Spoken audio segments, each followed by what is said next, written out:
Iran पर Israel और America ने हमले किए हैं और ईरान ने भी जवाबी कार्रवाई की है। एक साल के अंदर अंदर ये दूसरी दफा है जब इसराइल और अमेरिका ने संयुक्त रूप से ईरान को निशाना बनाया है। ये तस्वीरें ईरान की राजधानी तेहरान की हैं, जहां पर कई जगह धमाके सुनाई दिए। ईरान के दूसरे शहरों में भी हमले हुए हैं, जिसके बारे में हम आगे कार्यक्रम में बात करेंगे। पर कुछ देर पहले ईरान के एक स्थानीय अधिकारी ने सरकारी न्यूज एजेंसी IRNA इरना को बताया है कि आज एक स्कूल पर हुए इसराइली हमले में 40 लोगों की मौत हुई है। बताया गया है कि यह हमला ईरान के दक्षिणी होर्मोजगन प्रांत के मिनाब काउंटी में लड़कियों के एक प्राइमरी स्कूल पर हुआ। वहीं ईरान ने खाड़ी के देशों में मौजूद अमेरिका के मिलिट्री बेसिस को टारगेट करते हुए मिसाइल और ड्रोन्स दागे हैं। ये वीडियो कतर का है। पूरे मिडिल ईस्ट में अमेरिका के करीब 17 एयरबेस हैं और अब तक ये कंफर्म हुआ है कि ईरान ने कतर, UAE और कुवैत में मौजूद अमेरिकी ठिकानों को निशाना बनाने की कोशिश की है।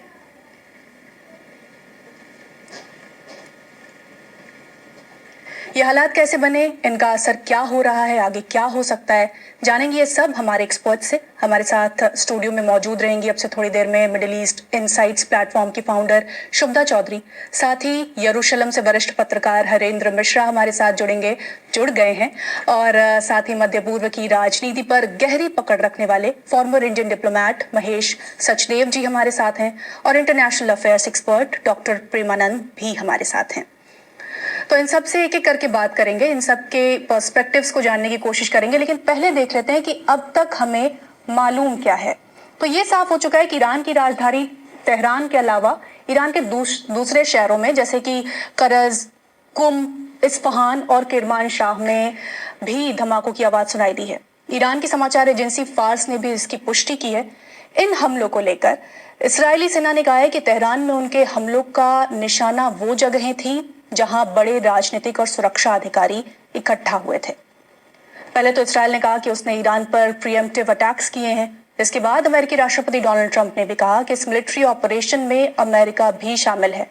उन्होंने ईरान की सेना को सरेंडर करने को कहा और ये चेतावनी दी। कुछ देर पहले अमेरिकी सेना ने ईरान में बड़े पैमाने पर युद्ध अभियान शुरू किया है। हमारा मकसद ईरानी शासन से पैदा हुए खतरे को खत्म कर अमेरिका के लोगों की रक्षा करना है। ईरान दुनिया का सबसे बड़ा आतंकवाद का स्पॉन्सर है और उसने हाल ही में विरोध प्रदर्शन कर रहे अपने ही हजारों नागरिकों को सड़कों पर मार डाला। अमेरिका और खासकर मेरे प्रशासन की हमेशा से ये नीति रही है कि ये आतंकवादी शासन कभी भी परमाणु हथियार हासिल नहीं कर पाए। मैं ये फिर कहता हूँ कि उनके पास कभी भी परमाणु हथियार नहीं होने चाहिए। हम उनकी मिसाइलों को नष्ट कर देंगे और उनके मिसाइल उद्योग को मिट्टी में मिला देंगे। इसे पूरी तरह से खत्म कर दिया जाएगा। सबसे पहले अभी हरेंद्र मिश्रा के पास चलते हैं, जो अभी यरूशलेम में मौजूद हैं। हरेंद्र जी, आप अभी वहां के ताजा हालात बताएंगे। अभी क्या आप देख पा रहे हैं वहां पर? देखिए, मैं यहाँ यरूशलेम में हूँ, यहाँ सड़क पे खड़ा हूँ और बिल्कुल सब कुछ शांत यहाँ नजर आ रहा है। यहाँ पर लोग जो हैं कुछ दौड़ते हुए भी नजर आ रहे थे अभी थोड़ी देर पहले।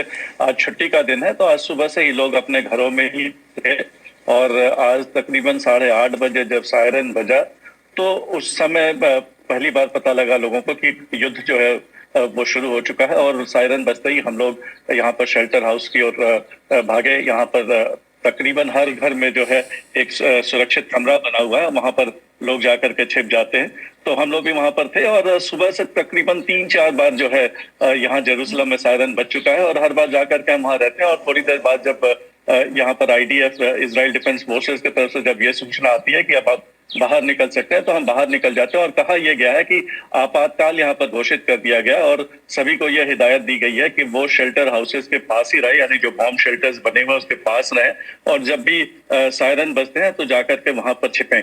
तो इस तरह जो है ये सारा दिन तकरीबन यरूशलेम में चलता रहा है।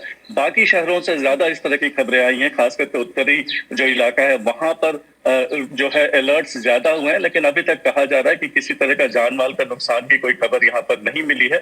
यरूशलेम में जो है आपको ये कह सकता हूँ यहाँ बहुत ज्यादा जो है परेशानी नजर नहीं आई है। यहाँ पर पहले भी जब युद्ध हुआ तो यहाँ पर कोई रॉकेट या कोई मिसाइल जो है वो नहीं गिरा है, गिरा था और इस बार भी अभी तक जो है ऐसा नहीं हुआ है। हालांकि सायरन यहाँ भी बजते रहे हैं और लोग यहाँ भी जो है सुरक्षित घरों का रुख करते रहे। जी, हरेंद्र जी, मैं ये समझना चाहती हूँ कि जिस तरीके से आज ये खबर आई, क्या वहाँ पहले से डायरेक्टिव्स थे कि इजराइल हमला करने जा रहा है ईरान पे, और उसके पहले आईडीएफ की तरफ से या सरकार की तरफ से कोई डायरेक्टिव्स थे सिटीजन के लिए?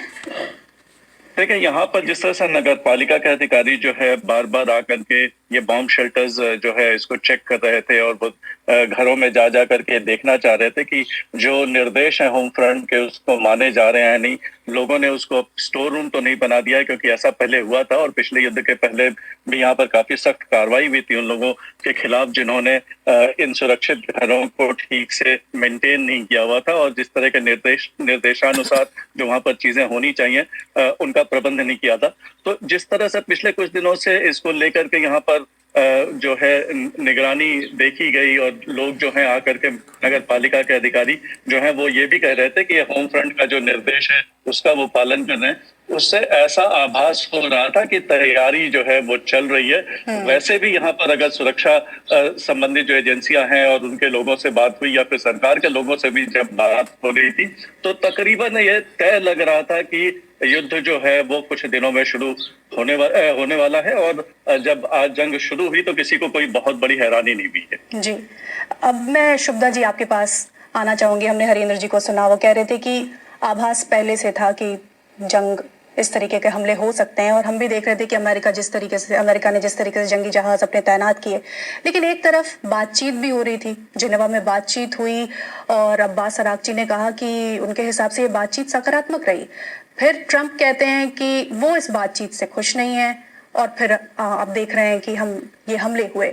तो क्या ट्रंप इस बातचीत को एक कवर की तरह इस्तेमाल कर रहे थे?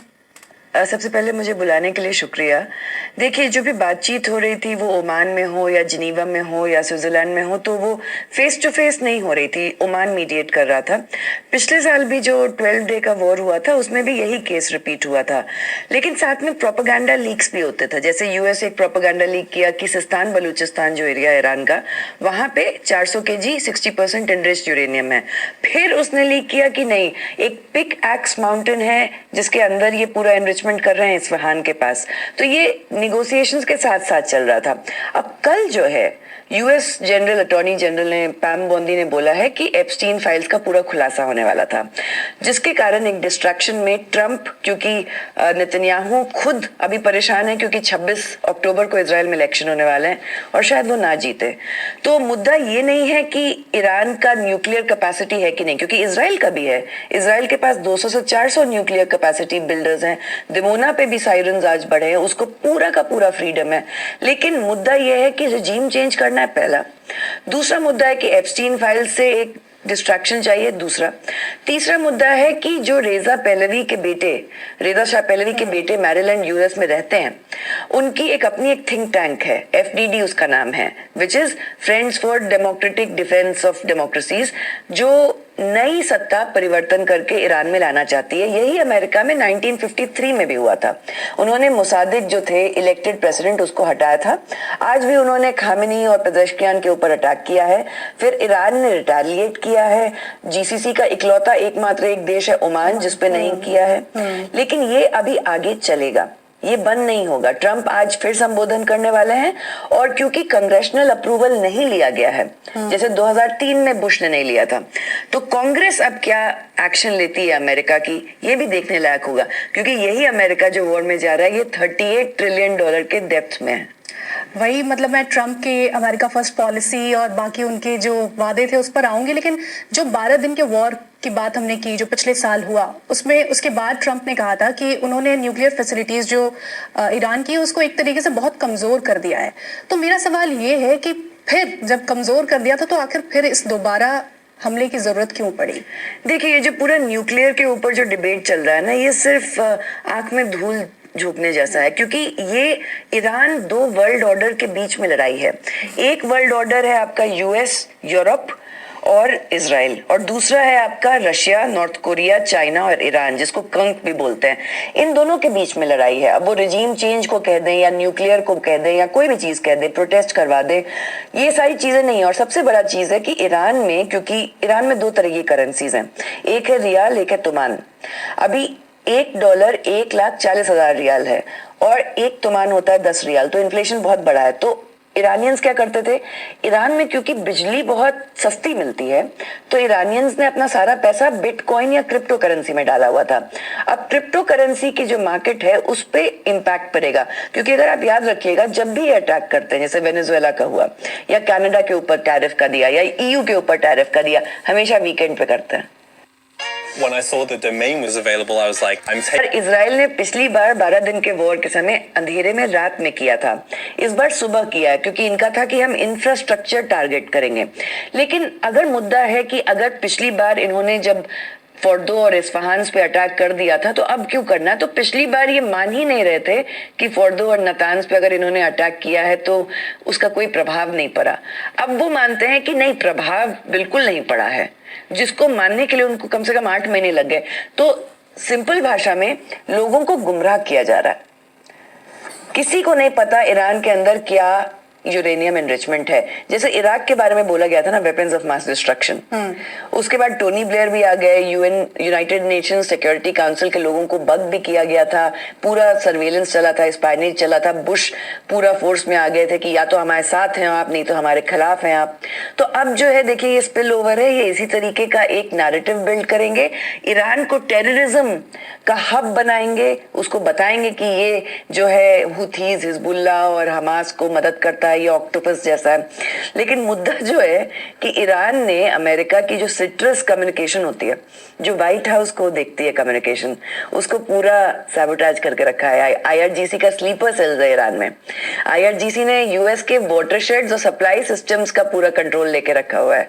तो ऐसा नहीं है कि अगर यूएस सोच रहा है कि सिर्फ गल्फ ऑफ ओमान या फिर अरेबियन सी या मेडिटेरेनियन में ये कहीं और की लड़ाई है और कहीं और ही रहेगी, ऐसा नहीं है। ये यूएस की ज्योग्राफी के अंदर भी होगी।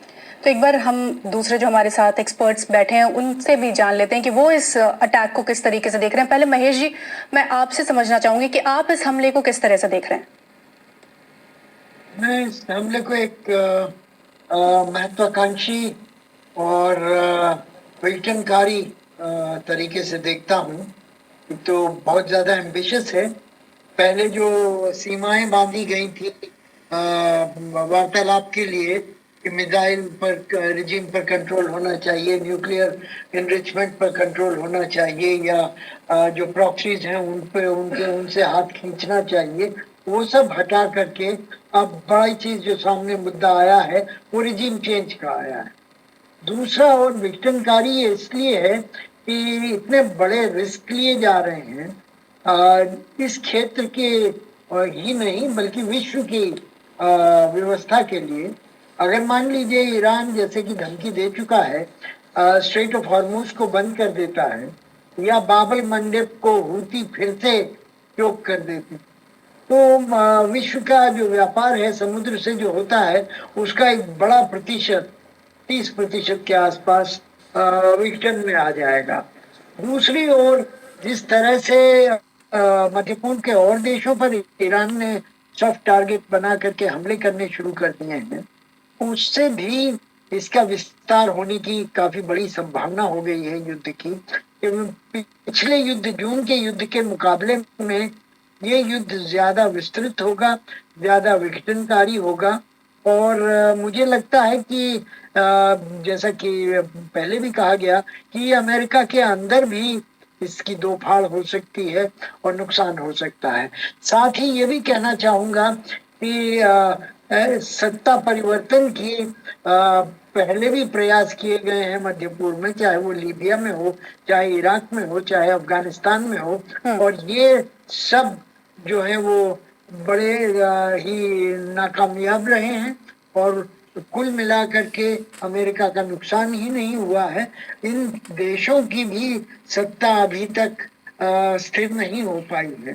कहीं गृह युद्ध चल रहा है, कहीं पर जो विपक्ष था अमेरिका का जिसके विरुद्ध लड़ाई लड़ी गई वो सत्ता में काबिज हो रहा है। तो ये सब देखते हुए मुझे लगता है कि जब इतने छोटे देशों को ही नहीं कंट्रोल कर पाया अमेरिका, तो ईरान जैसे बड़े देश में जिसकी 9 करोड़ आबादी है और जिसको घेरा नहीं जा सकता, क्योंकि कई देशों के साथ उसके बॉर्डर मिलते हैं, ये सब और शिया लोग अक्सर कई देशों में फैले हुए हैं, यहाँ तक कि भारतीय उपमहाद्वीप में भी 15% के आसपास मुसलमानों की आबादी शियाओं की है। तो ये सब देखते हुए मुझे लगता है कि एक ज्यादा महत्वाकांक्षी तरीके से जी। ये काम किया जा रहा है।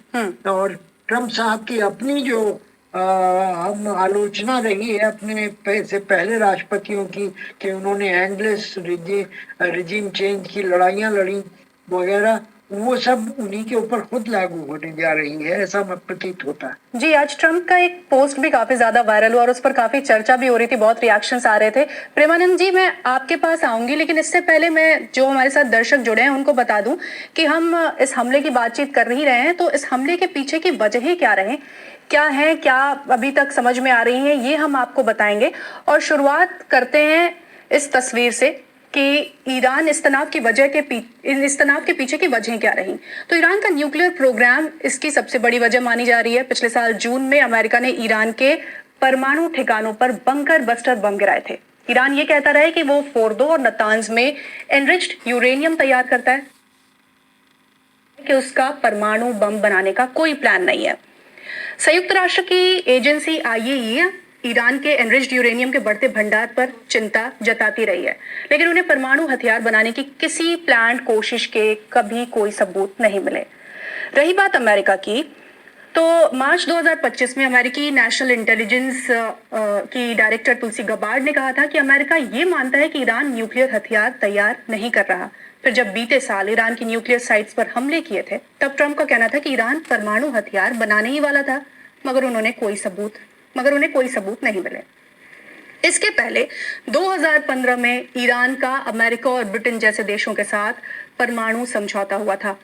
प्रतिबंधों में राहत के बदले ईरान सिर्फ एनर्जी के लिए यूरेनियम एनरिच करने पर राजी हो गया था। लेकिन 2018 में राष्ट्रपति ट्रंप के आने के बाद इस डील को खतरनाक बताते हुए उन्होंने अमेरिका को इससे अलग कर लिया। अमेरिकी प्रतिबंध फिर से लागू हो गए और ईरान, जो अब तक समझौते की जो शर्तें मान रहा था, उनका उल्लंघन करने लगा। वहीं ऐसा माना जाता है कि इस्राएल के पास बहुत सारी न्यूक्लियर वेपन्स हैं। हालांकि ना तो वो इस बात को मानता है, ना खारिज करता है। ये भी साफ है कि ईरान इस्राएल को कैसे धमकियां देकर कहता रहा है कि उसकी नज़र में इस्राएल का तो वजूद ही नहीं होना चाहिए। वहीं लंबे समय से कयास लगाए जा रहे थे कि अमेरिका ईरान में सत्ता बदलने की कोशिश कर सकता है। अभी हम जितने भी एक्सपर्ट से बात कर रहे हैं, उनकी भी यही राय है कि इन हमलों के पीछे की एक मंशा ये भी है। बीते दिनों ईरान में हुए सत्ता विरोधी प्रदर्शनों के दौरान भी लग रहा था कि अमेरिका दखल देगा, तब भी कुछ नहीं हुआ। मगर अब ट्रंप ने अपना इरादा कुछ ऐसे जताया है। Finally, to the great proud people of Iran. आखिरकार ईरान के गौरवशाली लोगों से आज रात मैं ये कहना चाहता हूँ कि आपकी आज़ादी का वक्त आ गया है। सुरक्षित रहें, घर से बाहर ना निकलें। बाहर बहुत खतरा है, हर जगह बम गिरेंगे। जब हम काम पूरा कर लेंगे तो अपने शासन की कमान संभाल लेना, वो आपके हाथों में होगा। शायद पीढ़ियों तक यही एक मौका आपके पास होगा। वर्षों से आप अमेरिका से मदद मांगते रहे, लेकिन आपको ये नहीं मिली। आज रात मैं जो करने जा रहा हूँ, वो करने को कोई भी राष्ट्रपति तैयार नहीं था। अब आपके पास एक ऐसा राष्ट्रपति है जो आपको वही दे रहा है जो आप चाहते हैं। देखते हैं आप कैसी प्रतिक्रिया देते हैं। अमेरिका अपनी पूरी ताकत से आपका समर्थन कर रहा है। अब समय आ गया है कि आप अपनी किस्मत की बागडोर अपने हाथों में लें और उस समृद्ध और गौरवशाली भविष्य को सच करें जो आपके बिल्कुल करीब है। यही वो पल है जब आपको कुछ करना चाहिए। इसे यूं जाया ना जाने दें। इस्राएली पीएम बेंजामिन नेतन्याहू ने भी ईरानी जनता को कुछ ऐसा ही मैसेज दिया है।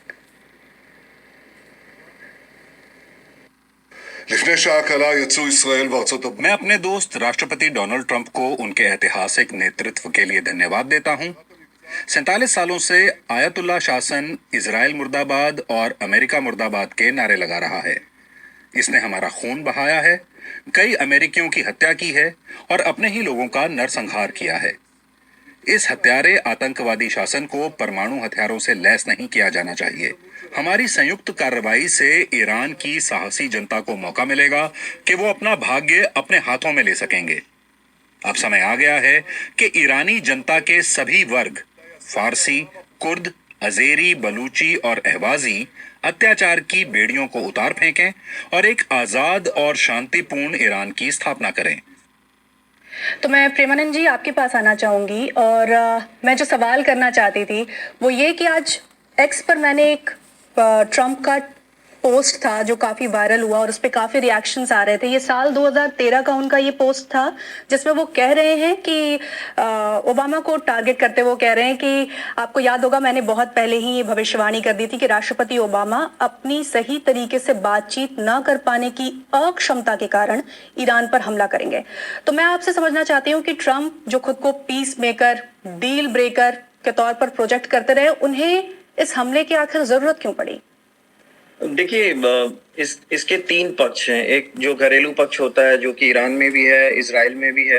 एक जो है उसका रीजनल लिंक जो है सिक्योरिटी स्ट्रक्चर, और एक जो है वैश्विक।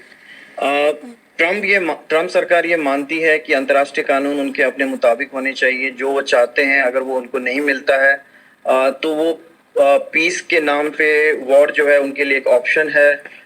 उसके अलावा भी वो कई बार आज उन्होंने जिस हिसाब से दिया है, अपना एड्रेस किया था, उसमें उन्होंने पिछले 40-45 साल की हिस्ट्री का भी जिक्र किया है। उन्होंने उसमें एम्बेसी में जो 444 दिन ईरान में जो अमेरिकन एम्बेसी को सिक्योर किया गया था कब्जे की तरह, उसके अलावा पुराने दशकों के समय में भी जो ईरान पे एलिगेशन थे कि ब्लास्ट वगैरह जिसमें अमेरिकी सैनिकों की मौत हुई थी, ये सब तो है। ट्रम्प जो पहली सरकार थी उसमें वो ज्यादा मिलिट्री इंटरवेंशंस की वकालत नहीं करते थे, लेकिन अब जो है वो आप वेनेजुएला देख लें या फिर क्यूबा के बारे में जो उनका ख्याल है, जिस तरह से उन्होंने पाकिस्तान को भी बैक किया है ओपनली, ये दिखाता है कि मिलिट्री ऑप्शन, अंतर्राष्ट्रीय कानून, ट्रम्प जो है वो अपने हिसाब से एक ऑर्डर को जो है देखने की कोशिश करते हैं जिसमें वो हमेशा अपने आप को एक विजेता की तरह जो है सो साबित करना चाहते हैं, और मिलिट्री ऑप्शन उनके लिए बहुत इंपॉर्टेंट उसका एस्पेक्ट है। इसका दूसरा पक्ष ये भी है कि इजराइल जो है उसकी राष्ट्रीय सुरक्षा नीति का एक सिंपल अंडरस्टैंडिंग ये है कि वॉर जो है उनकी सुरक्षा नीति का एक हिस्सा है, और वो जब तक वॉर में रहेंगे तब तक सुरक्षित रहेंगे। आप ये भी जान लें कि पूरे मिडल ईस्ट में 3 जो सबसे पावरफुल कंट्रीज हैं उसमें कोई अरब कंट्री नहीं है। इजराइल है, टर्की है और ईरान है। टर्की जो है सो नाटो का भी मेंबर है। टर्की गाजा की जो बोर्ड ऑफ पीस बनी है सो कॉल्ड, उसका भी हिस्सा है। और वो जितने भी रेटरिक दे दें एर्दोगान, वो कभी भी इजराइल के खिलाफ उस तरह नहीं जाएंगे। तो ईरान जो है सो कहीं ना कहीं इजराइल की नेशनल सिक्योरिटी के लिए सबसे बड़ा एक कह सकते हैं कोट एंड कोट या परसीव्ड जो है खतरा रहता है। उसका एक डोमेस्टिक पहलू भी है कि आप जान रहे हैं कि इलेक्शन अक्टूबर में होने वाले हैं। नेतन्याहू हमेशा एक पॉलिटिकल क्राइसिस में जब भी आते हैं तो एक जो है युद्ध जो है एक डिस्ट्रैक्शन तो होता ही है। और उसके अलावा जो है सो ईरान के अंदर भी जो है कहीं ना कहीं जो खामनी की जो है क्लर्जी रूल्ड गवर्नमेंट, वो कहीं ना कहीं लेजिटिमेसी उनकी भी बहुत कम है। पिछले कई इलेक्शंस में भी आप देख लें पार्टिसिपेशन काफी कम हुए हैं। तो दो जो है सबसे बड़ा ऑब्जेक्टिव है ट्रम्प का, एक है राजनीतिक और एक है सैनिक। राजनीतिक ये है कि रिजीम चेंज जब तक बदलेगा नहीं तब तक इजराइल की सुरक्षा पे सवाल रहेगा, और अमेरिका जिस हिसाब से रूल करना चाहता है, जिस हिसाब से ईरान के साथ अपने रिलेशन रखना चाहता है, वो तब तक संभव नहीं है जब तक खामनी की उसमें जो है सो वहां पे रूल होती है। दूसरा सिर्फ न्यूक्लियर एस्पेक्ट ही नहीं है। अमेरिकी गवर्नमेंट ये भी देखने की कोशिश कर रही है कि उनके जो बैलिस्टिक मिसाइल हैं, तो एक राजनीतिक है रिजीम चेंज और एक है सैन्य, जिनको उनकी सुरक्षा जो IRGC है, चाहे जो भी जितने पावर उनके पास हैं, उनको इतना कमजोर कर सकें, जो कि एक्सटेंशन है जिन्होंने हिजबुल्लाह के टॉप लीडर्स को खत्म करके किया या जो हमास के साथ उन्होंने किया। तो कहीं ना कहीं एक पॉलिटिकल ऑब्जेक्टिव है रिजीम चेंज, और एक सैन्य जो है सो एम्बिशन है कि कंप्लीटली ईरान को इतना ज्यादा कमजोर कर दें कि वो आने वाले कई साल तक जो है वो इजराइल के लिए जो है क्वेश्चन मार्क ना रख पाए। तो ये जो है सबसे बड़ा है। और ये मान के चलें कि ट्रम्प जो है वो एक अपने आप में एक अनोखे जो है राष्ट्रपति भी हैं, जो ये मानते हैं कि जो उनका दिल करता है वही उनकी नीति है। तो आप इस तरह को इस चीज को ऐसे देख सकते हैं। शुभदा जी, मोटिव्स की बात हो गई, लेकिन इस ऑपरेशन को अमेरिका ने जो नाम दिया है ऑपरेशन फ्यूरी, इसके पीछे आप क्या रीजंस देख पाती हैं? देखिए, जब भी कोई भी देश कोई ऑपरेशन करता है तो उसका नाम उसकी लेजिटिमेसी के लिए रखता है, जैसे ऑपरेशन सिंदूर था या बुनियान अल मरसूस था। तो यूएस ने इसको ऑपरेशन वाइल्ड फ्यूरी रखा है, पिछली बार मिडनाइट हैमर रखा था। इसके बाद जो है इजराइल ने इसको राइजिंग लायन रखा है, ईरान ने इसका नाम रखा है तूफान अल खत्म। तो सबने अपना अपना नाम रख दिया है, लेकिन मुद्दा यह है कि जैसे आपने तुलसी गबार्ड की फोटो दिखाई, तुलसी गबार्ड को इन लोगों ने कभी भी, जो इनर कैबिनेट है ट्रंप का, उन्होंने नजरअंदाज करके रखा हुआ है पिछले 1 महीने से। कौन ट्रंप को इसमें एडवाइस दे रहे हैं? पहले हैं लिंडसे ग्राहम। लिंडसे ग्राहम जो है एक अमेरिकन सेनेटर है जो बहुत पैसा कमाते हैं अमेरिकन डिफेंस लॉबीज से। फिर हैं हार्वर्ड लटनिक जो कॉमर्स सेक्रेटरी हैं। फिर है मिरियम एंडरसन जिनका यल्ला वेबसाइट है, इजरायली न्यूज़पेपर है, इजरायली ही है, जूइश भी हैं। और उसके बाद फिर आपकी स्टीफन मिलर जो अंडर चीफ ऑफ स्टाफ है, सूसी वाइल्स जो व्हाइट हाउस स्पोक्स पर्सन है, और जैरेड कुशनर जो साफ तौर पे ट्रंप ऑर्गेनाइजेशन को ही वो वहां पे दिखाते हैं। तो इनका एक अपना लॉबी ग्रुप है जिसमें ये ट्रंप को एडवाइस करते हैं। ट्रंप पिछले साल तक, मैं मानती हूँ, वो तैयार नहीं थे ईरान पे अटैक करने के लिए। इनफैक्ट उन्होंने अपने एनएसए टॉम वॉल्स को भी फायर कर दिया था, लेकिन फिर उसके बाद वो वापस आ गए। अब मुद्दा क्या है इंटरेस्टिंग? मुद्दा ये है इंटरेस्टिंग कि अब ईरान क्या करेगा। ईरान ने पहले ये चीज बोली थी, अगर हम पे अटैक होगा तो हम अमेरिकन बेसिस पे अटैक करेंगे। अमेरिका के कम से कम 50,000 सोल्जर्स 19 बेसिस पे हैं। उसके बाद उसने बोला था कि नेक्स्ट स्टेप होगा रिफाइनरीज के ऊपर अटैक करना। तो जो सऊदी अरेबिया और कुवैत और बाकी के जीसीसी कंट्रीज हैं उस पे अटैक करना। अभी वो सिर्फ जैसे कतर में बाकी के जगह पे रेडर इंटेलिजेंस को खत्म कर रहा है ताकि वो बाद में इजराइल पे ज्यादा अटैक कर पाए। जी, इसी टॉपिक पे मैं आपसे फॉलो अप क्वेश्चंस लूंगी, बाकी गेस्ट से भी लूंगी। मैं एक बार जो हमारे साथ दर्शक जुड़े हुए हैं उनको भी बता दूं कि इन एयर बेसिस पे हमले हुए हैं और बाकी तमाम जो अभी अपडेट्स आए हैं। तो अभी अपडेट आया है कि ईरान के विदेश मंत्री की तरफ से ये अपडेट है कि जहां तक उन्हें जानकारी है, ईरान के supreme leader Ayatollah Ali Khamenei जिंदा हैं, ठीक है। शुभदा जी, अभी आप थोड़ी देर पहले कह रही थी कि ऐसी खबरें आ रही हैं कि अयातुल्लाह अली खामेनी की जान चली गई है, लेकिन अभी अरागची की तरफ से ये क्लैरिफिकेशन आया। उन्होंने एनबीसी न्यूज से बातचीत में कहा है कि हो सकता है कि अमेरिका और ईरान के हमलों में 1 या 2 कमांडर्स मारे गए हों। इस बीच अरागची की ओर से जारी बयान में कहा गया है कि उन्होंने सऊदी अरब, यूएई, कतर, कुवैत, बहरीन और इराक के विदेश मंत्रियों को फोन किया है। बयान में कहा गया है कि अरागची ने इन देशों से कहा है कि ईरान अपनी अखंडता की रक्षा के लिए आत्मरक्षा के कानूनी अधिकार के तहत अपनी सारी रक्षात्मक और मिलिट्री क्षमताओं का इस्तेमाल करेगा। बयान के मुताबिक अरागची ने इन देशों को ये भी याद दिलाया कि ईरान पर अमेरिका और इसराइल के हमले के लिए उनकी फैसिलिटीज और इलाकों का गलत इस्तेमाल रोकना उनकी जिम्मेदारी है। हालांकि यूएई की ओर से बयान आया है कि ईरान ने अपने दोस्ताना देशों पर हमला कर ठीक नहीं किया है। तो महेश सचदेव जी, मैं आपके पास जाना चाहूंगी कि जो अरब देशों के लिए जो हालात पेचीदा हैं उसे आप किस तरीके से देखते हैं? धन्यवाद। मैं इनके बारे में कुछ कहना चाहूंगा। पहली बात तो ये कि ये अमेरिका के सिक्योरिटी अम्ब्रेला पर निर्भर करते हैं। इनकी अपनी सैनिक क्षमताएं ईरान के मुकाबले में तकनीकी तौर पर तो काफी अच्छी है, लेकिन जो सैनिक बूट्स ऑन ग्राउंड वाली परिस्थितियां हैं और जो कि उनके अंदर के जो जनसंख्या का विरोधाभास है उसको लेकर के ये कमजोर पड़ते हैं और इनको विदेशों से सैनिक या अमेरिका से न्यूक्लियर अम्ब्रेला या एयर अम्ब्रेला की जरूरत होती है।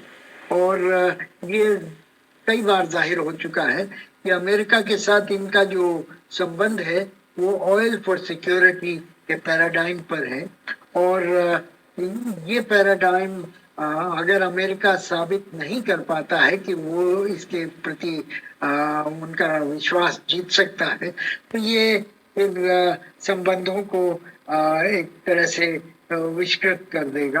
अमेरिका के साथ जो इन देशों के संबंध हैं तो उनके साथ करेंसी, इन्वेस्टमेंट वगैरह ये सब अमेरिका से जुड़े हुए हैं। दूसरी ओर मैं ये कहना चाहूंगा कि ये बड़े लचीले तरह के देश हैं और जो भी शक्तिशाली उस खाड़ी के प्रभुत्व को जो देश बना सकता है, उसके साथ ये समझौता करने के लिए तैयार हो जाते हैं। जैसे कि सऊदी अरब ने चीन के माध्यम से ईरान के साथ अपने संबंध कुछ सालों के विराम के बाद दोबारा स्थापित किए हैं, और यूएई के साथ ईरान के अच्छे संबंध रहे हैं, खासतौर पे दुबई के साथ, जो कि ट्रेड के लिए एक बड़ा कंडुइट ईरान के लिए माना जाता रहा है। हालांकि उसके द्वीपों को लेकर के विवाद भी रहा है, टेरिटोरियल इंटीग्रिटी को लेकर के। तो ये सब जो है ये एक व्यवहारिक तरीके से बात करते हैं। फिर तीसरी बात ये कहना चाहूंगा कि इन देशों में, इनमें कई देशों में शिया समुदाय की उपस्थिति है। बहरीन में जैसे शिया समुदाय माना जाता है कि बहुमत में है, लेकिन सत्ता जो किंगडम है बहरीन की, वो राजशाही जो है वो सुन्नी है। इसी तरह से कुवैत में या यूएई में और काफी हद तक ओमान के जैदी शासकों के बीच भी शिया संप्रदाय मौजूद रहा है। तो ये सब सऊदी अरब में भी इस इलाके में, ईस्टर्न प्रोविंस में तेल होता है, वहां पे शियाओं का एक बड़ा तबका रहता है, जो कि ईरान, ये सब शिया ईरान से प्रभावित हैं। इनको लेकर के काफी संवेदना शाही परिवारों में मानी जाती है, जो कि सबके सब सुन्नी है। तो ये सब देखते हुए एक तरह से एक बड़ा ही जटिल संबंध बनता है। और साथ ही ये भी कहना चाहूंगा कि ईरान के ऊपर तेल और गैस के निर्यात के प्रतिबंध होने का फायदा खाड़ी के दूसरे देशों ने उठाया है। अब उन्होंने वो ईरान की जगह ले ली है और उनसे उनका निर्यात तेल का और गैस का बढ़ा है। जैसे कतर हुआ, वो दुनिया का सबसे बड़ा तेल गैस का निर्यातक बन गया है, क्योंकि ईरान के साथ ईरान गैस का निर्यात करने में उसको रुकावट है ट्रम्प साहब के मैक्सिमम प्रेशर की वजह से। तो ये सब एक तरह से बड़ा जटिल सा समीकरण बनता है ईरान और खाड़ी के सुन्नी देशों के बीच में। Creators, take these three. जी, यरूशलेम से हमारे साथ हरेंद्र जी जुड़े हुए थे, वहां से अभी फिलहाल कोई खबर आ रही थी, लेकिन थोड़ी देर में हम फिर से उनसे संपर्क बनाने की कोशिश करेंगे। लेकिन मैं प्रेमानंद जी आपके पास जाना चाहूंगी कि हम गल्फ की जिन देशों की बात कर रहे हैं, जिनके एयर बेसेस, जहाँ पे अमेरिका के एयर बेसेस मौजूद हैं, जहाँ हमले हुए हैं, इन हमलों को आप कैसे देखते हैं और किस ओर बढ़ते हुए देखते हैं? क्या अब देखिए, ये तो था कि ये पहले से भी ईरान के जो सिक्योरिटी आईआरजीसी हो, चाहे जो ऑफिशियल जो उनके स्पोक्स पर्सन हो या फॉरेन मिनिस्टर हो, उन्होंने ये जरूर कहा था कि उनके हद में, उनकी क्षमता के हिसाब से वो जितनी भी अमेरिकी एयर बेसेस हैं या अमेरिकी जो भी नेवल बेसेस हैं, उन पे वो जरूर अटैक करेंगे। अब एक डिलेमा उनके लिए ये होता है कि कहीं ना कहीं वो उन देशों में जहाँ पे खाड़ी के देश हैं, जो कि कहीं ना कहीं अपनी सॉवरेनिटी को इसका जो उल्लंघन मानते हैं। कतर ने भी बात की, सऊदी अरेबिया ने की जो बहुत स्ट्रॉन्ग वर्डेड एक आया है स्टेटमेंट, जिसमें उन्होंने डायरेक्ट ईरान को जो है सो कहा है कि आप जो है ये अंतर्राष्ट्रीय कानून का उल्लंघन तो कर ही रहे हैं। साथ ही साथ उन्होंने जो अलग जो जीसीसी कंट्री जिनको कहते हैं, चाहे उसमें यूएई हो